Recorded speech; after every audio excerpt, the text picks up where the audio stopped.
Le polemiche ancora prima di iniziare hanno segnato il ritorno della circolare Arcella. Il servizio bus dedicato al quartiere più popoloso di Padova doveva cominciare l'11 settembre. Volantini appesi alle fermate e grandi annunci, ma tutto è slittato a lunedì 16 settembre senza una comunicazione preventiva.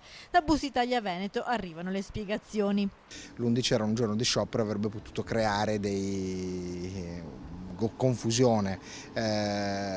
Partire di giovedì era anche lì poco utile, perché sarebbe stato solo due giorni, e quindi ci è arrivata l'indicazione di partire il 16 e noi quindi partiamo il 16. Ma le polemiche non hanno riguardato solo l'avvio posticipato. Agli arcellani non piacciono gli orari di passaggio della circolare. Il servizio infatti inizia alle 8:30 del mattino e poi ha una pausa dalle 12:30 alle 15 e si interrompe alle 18:20. Orari questi che poco si addicono alle attività degli studenti che dovrebbero usufruire del servizio. Sugli orari purtroppo la questione è molto semplice.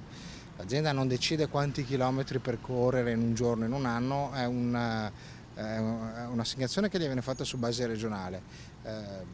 Il Comune di Padova ha deciso di integrare questi chilometri con ulteriori finanziamenti, però a questo punto, se si deve mettere ancora in più, o ci mette ancora di più il Comune di Padova, oppure bisogna andare a penalizzare un altro servizio. Il servizio è sperimentale, ricordano i vertici di Bus Italia Veneto. Prima di modificarlo bisogna vedere la risposta dell'utenza e poi bisogna tenere in considerazione anche le esigenze di trasporto pubblico degli altri quartieri della città. Nessuno qui se pensa che, se ci sarà utenza, di penalizzare questo servizio, anzi siamo ben contenti se c'è utenza.